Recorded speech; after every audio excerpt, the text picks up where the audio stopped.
What's up, Team Beast? It's your boy, the Beastman51, and today we have some more WWE 2K17 news for you. Now, this is actually coming out like late at night because I just got home from work not too long ago, and I could not be able to get this news until now, so I apologize for that. But if you guys remember, Mark Little, the producer or whoever, the executive of IGN, he actually got his hands on WWE 2K17 today, and he was able to mess around with some stuff, and now there are some new details that we can't confirm for the game. So it is a lot of stuff I have to read off, so so bear with me. So they upgraded the ladder match, which I will explain right now. In real life, a ladder match means high impact, high altitude spots that get the crowd out of their seats. In wrestling games, ladder matches mean a lot of fussing over how to place your ladder properly and a lot of clunky looking interactions, but there's no more.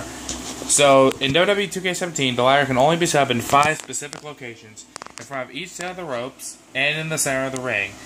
Just get close to one, press the right button, and it gets set properly every time.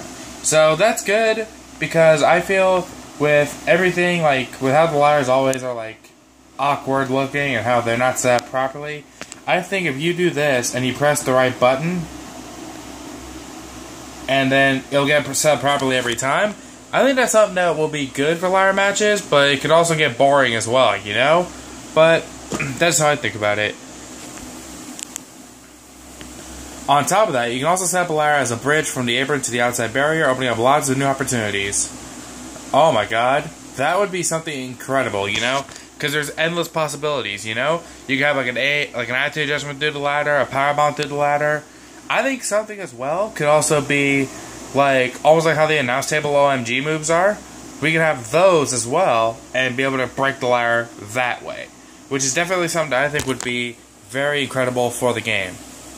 And then, moving right along, the rollout. When a member of a multi-person match takes a big burst of damage, they will be forced to roll out to ringside.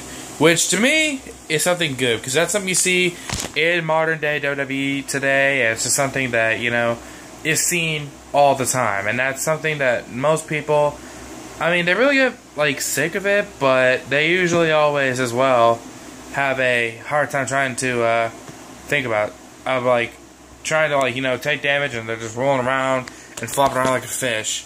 With this, it actually helps, as well. So that's where they'll rest up for a while, right? And depending on how badly hurt they are, they'll be stuck there until they've at least partially recovered. At that point, you have a choice. Do you run back in, or do you rest until you're fully recovered? Coming in early might be a choice if a pinfall is about to be scored, or if you see a perfect opportunity, but coming in fully rested gives you a temporary buff to run wild with. So, to me, that's almost like the, it's almost like the comeback move, pretty much, where if you take a lot of heavy damage, you can get that big comeback buff, and you can hit that, and you get, like, an instant signature and a finisher. So I think that's what it is with fully rested, which gives you a temporary buff. I think that's exactly what it's going to be, right?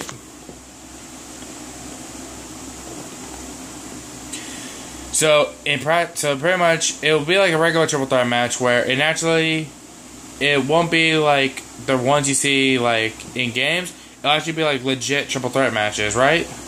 And that's always nice. And so now, backstage brawls and fighting in the crowd. Something that I'm definitely looking forward to.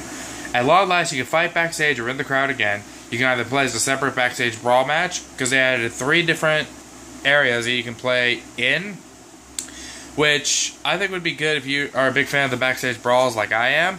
And I love them back in SmackDown vs. Raw 2007 and all the old style games, which is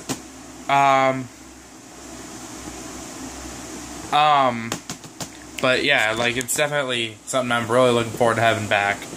So, you can have it a separate backstage brawl match where you win by knockout, or you can transition from any no DQ style match right into a backstage scrap. So pretty much, no DQ like Extreme Rules, Falcon Anywhere, all that stuff, you can actually fight in the crowd.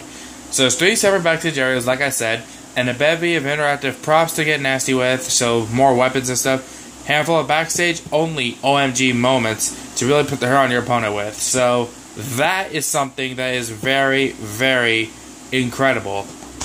And also something that I found out as well that I don't see here is you don't actually have to break the barricades to start the fight. You can climb over it, it looks like, and that's something that's really good as well.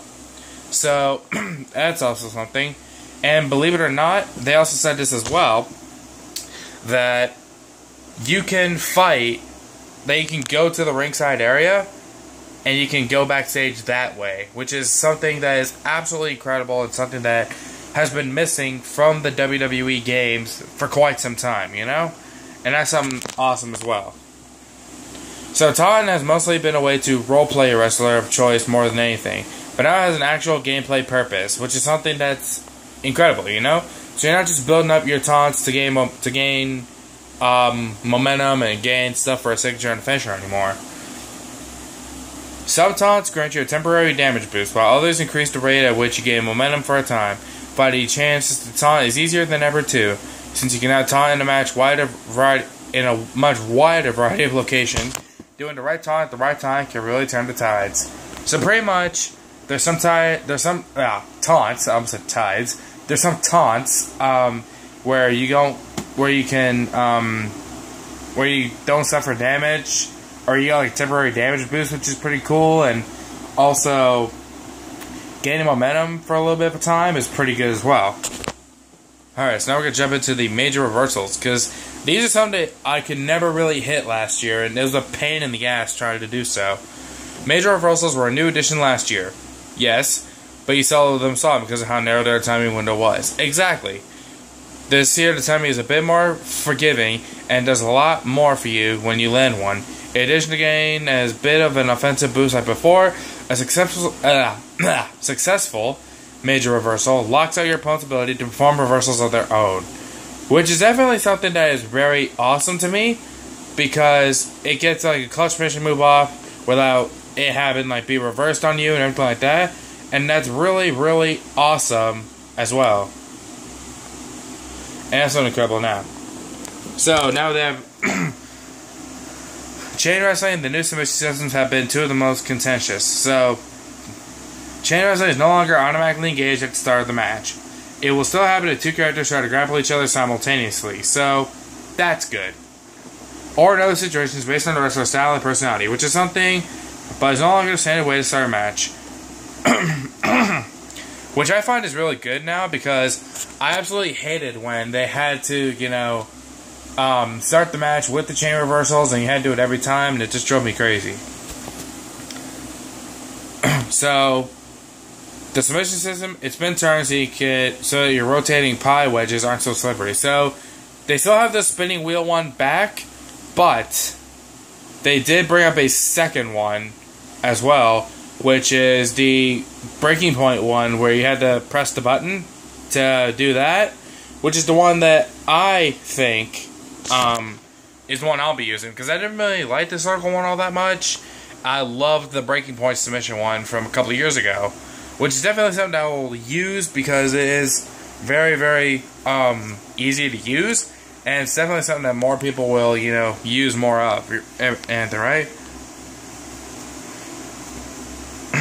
So, to me, all this news that we've heard today is absolutely phenomenal, because we can be able to fight in the crowd.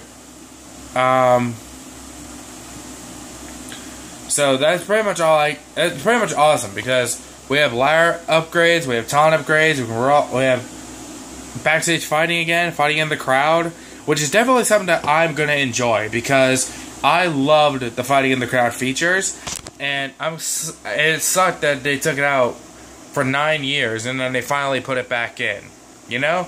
It's definitely something that I enjoyed. So, let me know what you guys think about it in the comments below. I will have a video out for you guys tomorrow for the third week of the 2K17 Suplex City Census, where they reveal more characters. So I will have that out for you guys tomorrow, I should say. I'll have that out for you guys tomorrow after I figure out when it's uploaded and everything like that. So, until next time, it's your boy, the Beastman51, and I'll see you guys later. Team Beast, for life.